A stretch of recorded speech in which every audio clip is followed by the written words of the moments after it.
Hey everyone, and welcome back to another reaction video. And today, this reaction is going to be the film theory, The Tragic Secret of the Walten Files. Ooh. Now, before we get started, be sure to hit the like button down below to show your support for not only the channel, but all these videos that are being uploaded.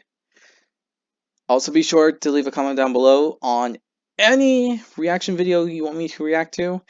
I will do it as soon as possible. Though try not to do music stuff, depending on what it is, because actually I might have to do that for a separate channel.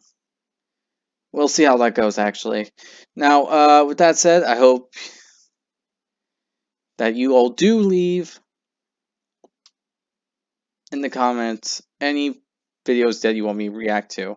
Also, be sure, once again, to hit the like button to show that you like the video and you like to see more. Also, be sure to hit the subscribe button to be part of the channel, to support it, to show that you like my content being shown up. I'm going to try to put all this into a playlist so you can see all of them in a row without being interrupted or having to look through. So I'll do that as fast as possible. Also, I'm going to leave a link to this video and their channel in the comments down below. Be sure to be sure you like their stuff because I love their content. It's amazing. So be sure to show your support for this. I have never seen this video before, so let's get right on into it. A portion of this episode is sponsored by Google.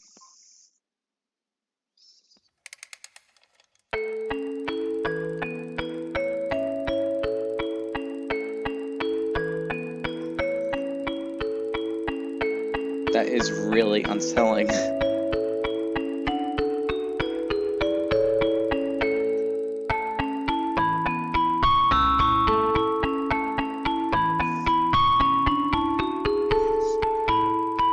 If you're hearing wind, well, it's because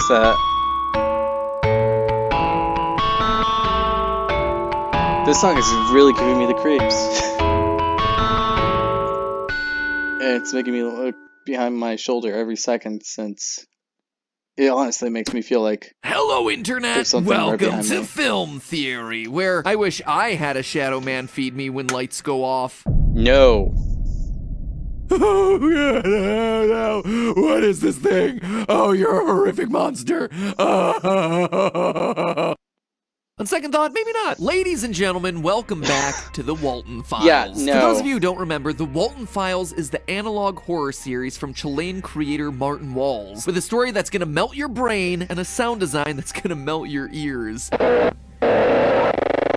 Apologies, headphone users. It's a story about the now defunct Bonds Burgers, an animatronic-themed restaurant chain founded by business partners Jack Walten and Felix Kranken. Through the first two installments of the series, we learned that these two men had a falling out, and that Bonds had been forced to close shortly after its opening due to some mysterious event called the Incident of 1974. Honestly, though, it feels more accurate to call this the Incidents of 1974, considering that this is the year of Jack's disappearance, his wife Rosemary's untimely death and stuffing into Shaw the sheep, and another woman named Susan Woodings winding up inside Banny the bunny. I mean, it was a busy year for the franchise. After the closure due to the incidents of 1974, the animatronics were relocated out into the woods, where they proceeded to take the lives of a few more victims as they lay in wait for the return of the mysterious character named Sophie, a former caretaker of the Bonds Burgers facility that we briefly saw in the very first episode of the series. A person that the animatronics are particularly keen on getting their hands on, as evidenced by them killing Brian Stells because he, quote, looked like her. And as of last episode, that's where we left things off. Almost. There was one final video I hinted at towards the end of that last episode. By piecing together flashes of a URL at the beginning and end of the Sophie project upload, we're brought to an unlisted video titled Lucky You, where we see...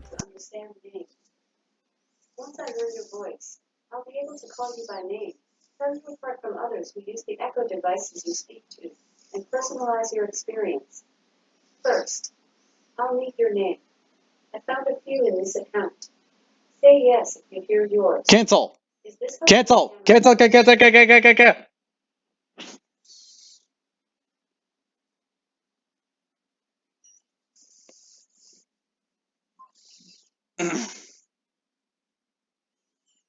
Kinda out. Okay.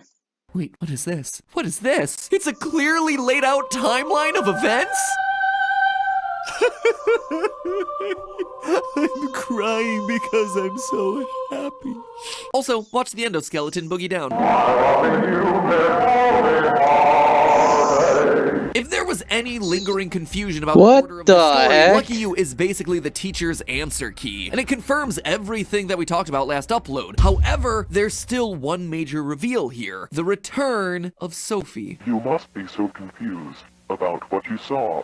Don't be scared, my little bunny, for I'm going to tell you a story of broken people, beautiful people, safety and pills. Sophie. This now pretty much marks Sophie as our main character. Remember, the first thing that we hear in episode 1 of the series is backwards text that gives us this message. You finally start to remember that old day. They will look out for you soon. This whole story from its opening moments has been an attempt to wake up long dormant memories inside Sophie's mind. And now we have a fuller Question picture is, of what's how did going they on. figure Sophie out was that once a you would caretaker watch of this? Bond's Burgers. She survives a tragic accident or a Bond attack, something that would cause her memories to be locked away behind a gate of trauma and medication. So the question now is, Yeah, that what would be exactly are those memories that right. need to be unlocked? For that, we finally turn to episode 3, Bunny Farm, the last canonical installment in the series and the one where we watch as Sophie's memories come flooding back. The premise for this hour-long upload is that Sophie, now age 22, is playing through the old Bunny Smiles Incorporated arcade game Bunny Farm. Along the way, she's presented with her family's tragic backstory, forced to face literal corpses, to which she responds, But that was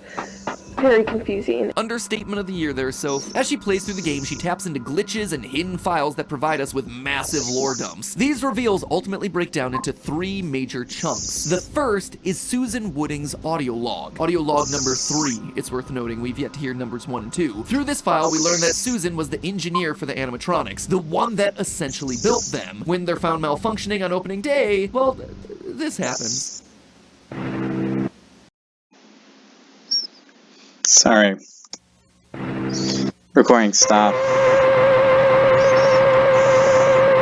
This tells us a few things. First, that they begin to malfunction after Jack's disappearance, but before anyone actually gets stuffed. 2, it confirms what we suspected, that she is in fact the one inside of the Banny suit, and that she doesn't appear to have any family connection to the Waltons themselves. Interestingly, based on this tiny text right here that's really tough to read, we see that she's still alive inside of the suit somehow, and that her stomach feels weird, which probably connects back to the Shadow Man feeding her when lights go off that we saw happen in the Relocate project. And finally, Susan's tape here brings up an interesting loose thread. Susan says this. Chris left some hours ago, and Felix didn't even show up. She mentions someone named Chris. Now, earlier in Bunny Farm, we see that Chris is the name for one of the saved game files on the arcade cabinet. But Yeah. the name actually comes up even earlier than that. The first time we actually hear about Chris is way back in the first upload of the series, where Chris is the one that ultimately sends Brian Stells to the animatronic storage facility and ultimately to his death. It's hard to hear exactly, but Chris's name is definitely mentioned here. Anyway, so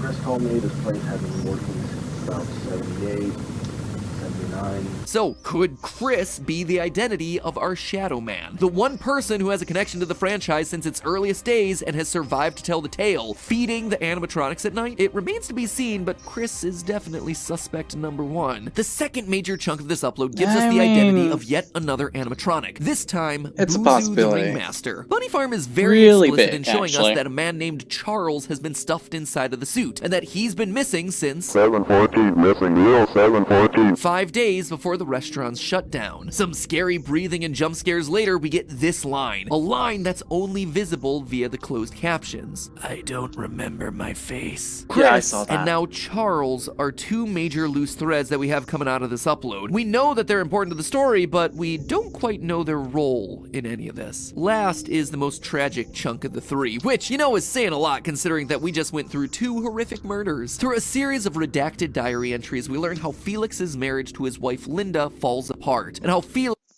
So I've got my essay written, and I've been working on it for about a week. So now I'm going to show you how I use Grammarly to edit. Felix has increasingly turned towards alcohol for some reason. His problems actually date back to 1964, 10 years before any of the Bonds Burgers drama started to kick up. In fact, they don't start pitching the restaurant idea until a year later in 1965 to a company called Cyberfun Tech. So it seems like trouble was brewing in Felix's life much earlier than most Walten file theorists suspect. But it all wouldn't fall apart until a fateful phone call when Jack asks Felix to take his 2 kids, Ed and Molly, to their school dance. I need to stay at the workshop to finish the paperwork, and Ross is taking Sophie to the dentist. We were wondering if you could pick him out the weekend and take him home later. Yes. Really?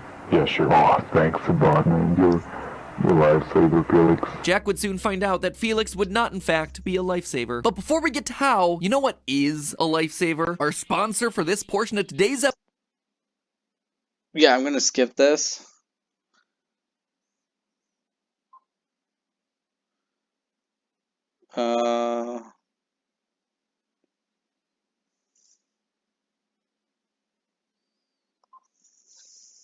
Yeah. If you want to see more of that, again, the link will be down below to see this video. I'm also going to leave a link to their channel. So yeah. Thank you again to Google for keeping me safe for the last stuff. As you might have predicted, sponsoring this part of the episode. Now, back to the fictional scary stuff. As you might have predicted, Felix, with his alcohol issue, is not fit to drive that night. Via the diary entries, we learned that Linda had officially left him earlier that day, May 2nd, and after drinking more at the school dance, which, I guess things were different at school dances back in the 70s, he gets lost on the drive back home and ultimately winds up in a horrific car crash that kills both of Jack's children, Ed and Molly. Terrified of what he's done and what he could possibly tell Jack, he buries the 2 kids as a cover-up for his actions. This, in turn, is the memory that Sophie needed to unlock. You must find them, Sophie. This just got so much deeper than I thought, and now I think I know what's happening. In the end, we clearly see Ed and Molly, depicted as 2 red children, rise out of the ground and possess their gray stuffed animal, Rocket Rabbit. 2 children sharing 1 character. Wait, is Rocket just the Walten Files equivalent of Golden Freddy? Did everyone realize that Golden Freddy actually had 2 spirits inside of 1 suit before I did? What are the dates of this one? Walten Files, okay. Golden Freddy Spirit Theory.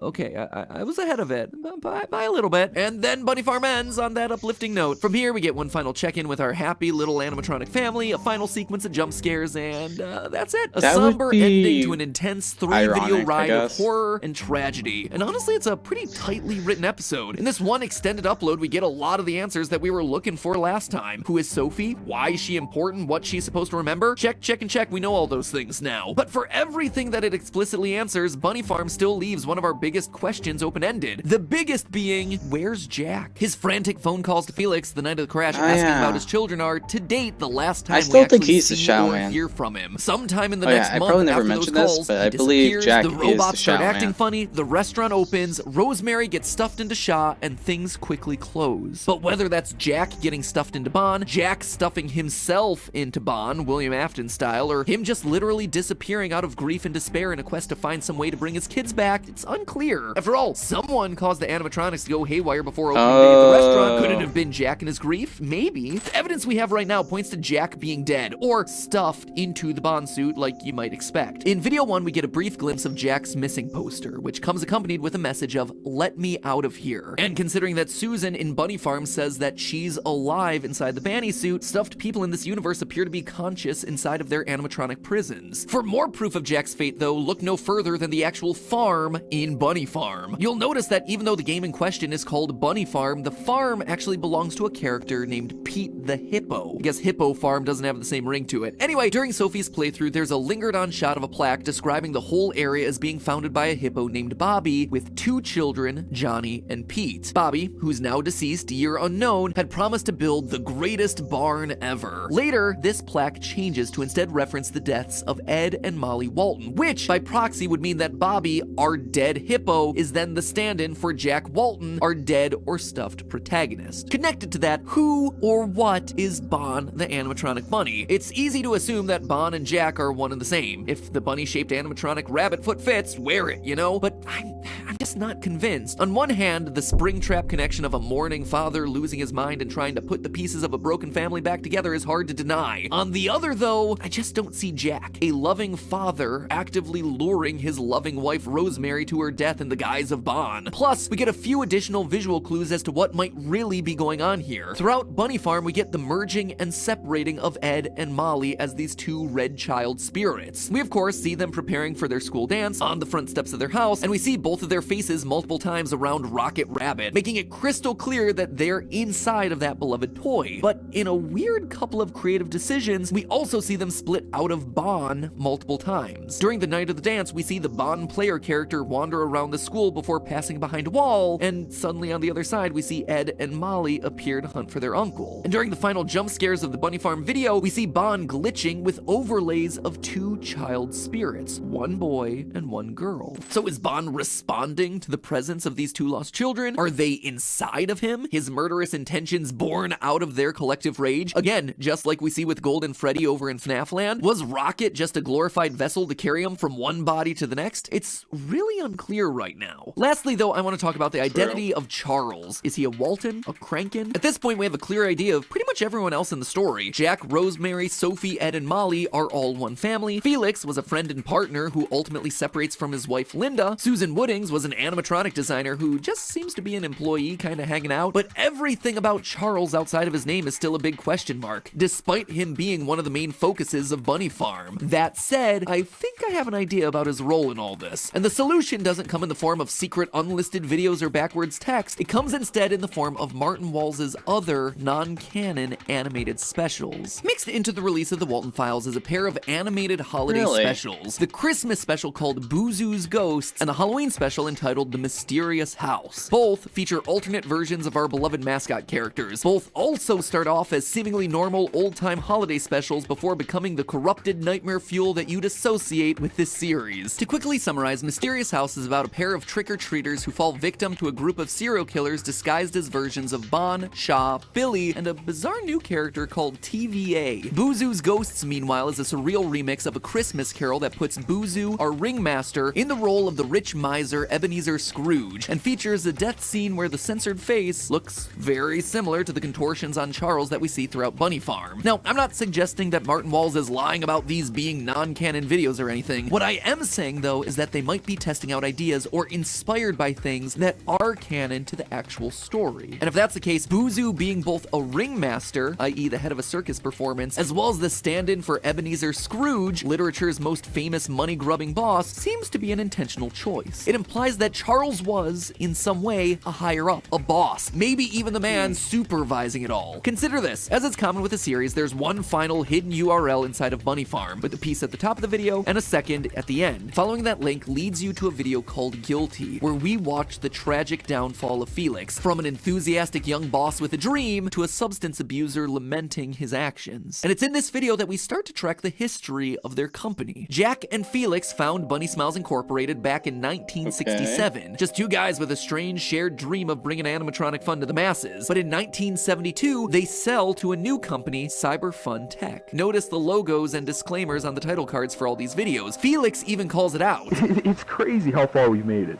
Just everything, really. The Cyberfun tech deal, the Bonds Burgers project, it's incredible. And this is a part of the franchise's lore that's really yet to be explored. The need for Jack and Felix to actively involve a third partner, possibly in the form of whoever actually ran Cyberfun Technologies. A third partner who has monetary leverage to demand favors from one or both men to keep the business going in the direction that he wanted. This, I suspect, is Charles, the mystery face that lives inside of Boozoo. Hence that character being depicted as both ringmaster among the robots and as Scrooge in his animated special. It's my belief that we're gonna learn that Charles is ultimately responsible for Felix's mental collapse. Anyway, with the new teaser out for installment 4, we may learn these answers sooner than later. But at the end of the day, what I love about this series is that it's a story about human characters in a world full of animatronics, not a story about animatronic characters in a world full of humans. What makes the Walten Files such an intensely disturbing story is that it's a family tragedy. Sure, there's certainly terrifying imagery and sound design, but it's just set dressing Obviously, for real that people is going without a through doubt. intensely horrific situations. Life, a lot of times, is scary enough, and that's all you need. The killer bunny robot, that's just the cherry on top. But hey, that's just a theory. A film theory. And cut.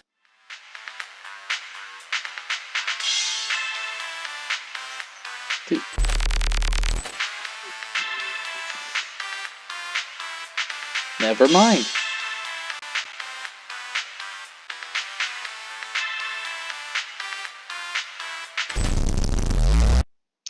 I hate that he did that. I really do hate that he did that. Alright. This is actually something to really consider. There's no extreme guessing, because literally, the truth is literally put bluntly in our face. The only thing to wonder is Jack. And Charles. And if the kids are the rabbit or not.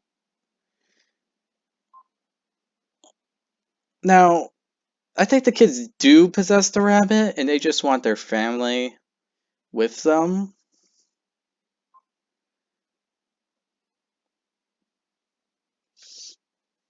Though, it does leave questions. Could Charles actually be a greedy man?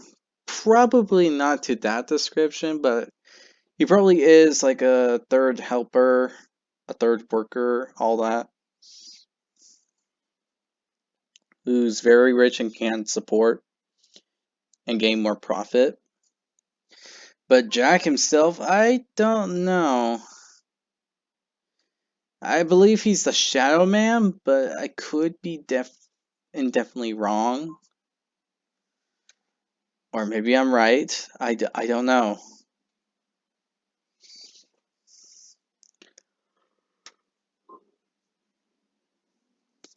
The concept is a bit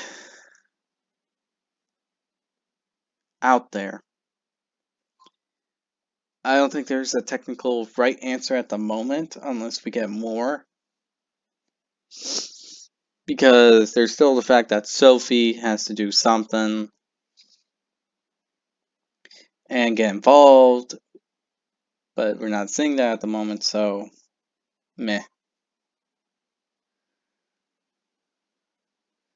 So, in all honesty, this is actually putting a pin on any thoughts going through or any conclusions, since there's a few questions that are left, but there's no solid evidence or proof. Anything that was a question was answered and was bluntly put out there. So, this is putting a pin on the Walten files for now. Not anything else though. That will be done in the future if there is a Walten Files 4. And seems like it is coming soon. It's just the when. So if you do see that video, be sure to leave it in the comments down below saying that you found it, it's out, and I will react to that.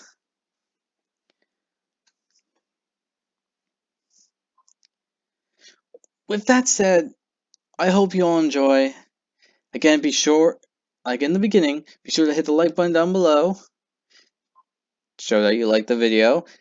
Leave a comment down below about any videos you want me to react to. Also, be sure to hit the subscribe button to show your support for the channel, show that you are a part of the channel, and so on and so forth.